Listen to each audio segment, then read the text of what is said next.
It didn't feel like the end of anything. It felt like Tuesday. You brewed coffee, checked your inbox, opened a message already half written for you.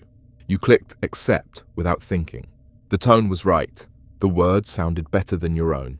You didn't stop to wonder who chose them, or how many other people got the same message rewritten by the same system, because it didn't feel like the end. It felt helpful. AI didn't take over. You asked it to help.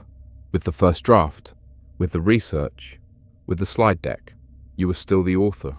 You had just stopped starting from scratch, and then you stopped finishing because the draft was good enough, cleaner, smarter, more polished than you could do under a deadline.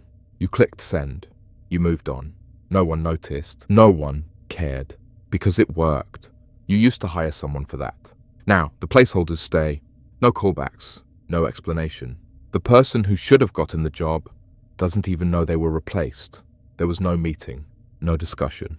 Just the quiet disappearance of one line item in a budget. The human cut from the loop and replaced by a tool that didn't ask questions, didn't sleep, didn't invoice. It wasn't sabotage. It was optimization. Faster, cheaper. A decision made before lunch. No one protested. Everyone was just relieved. Because the work still got done. The file was delivered. The deadline was hit.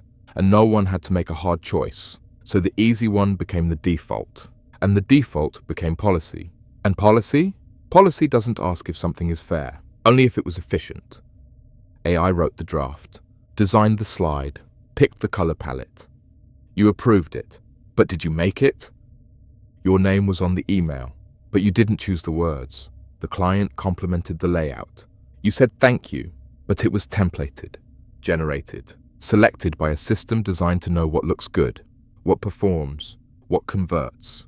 And if everyone's using the same tools, are any of you making anything anymore? New job listings don't ask for creativity.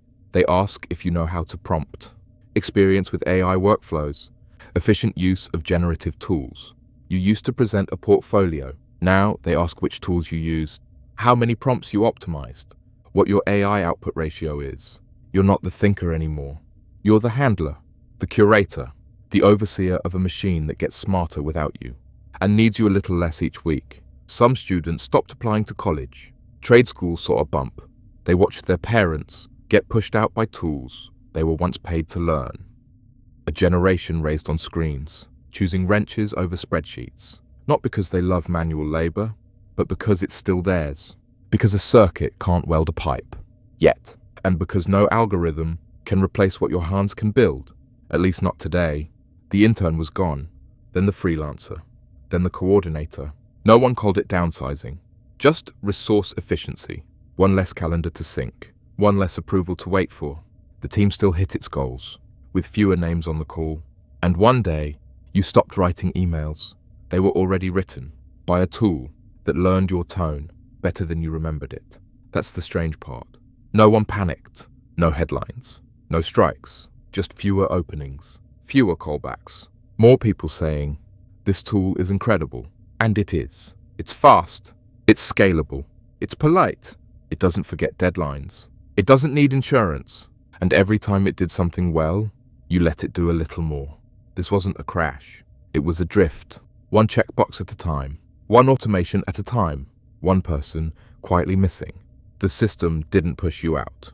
It helped you out the door and thanked you for using it. You're not being fired.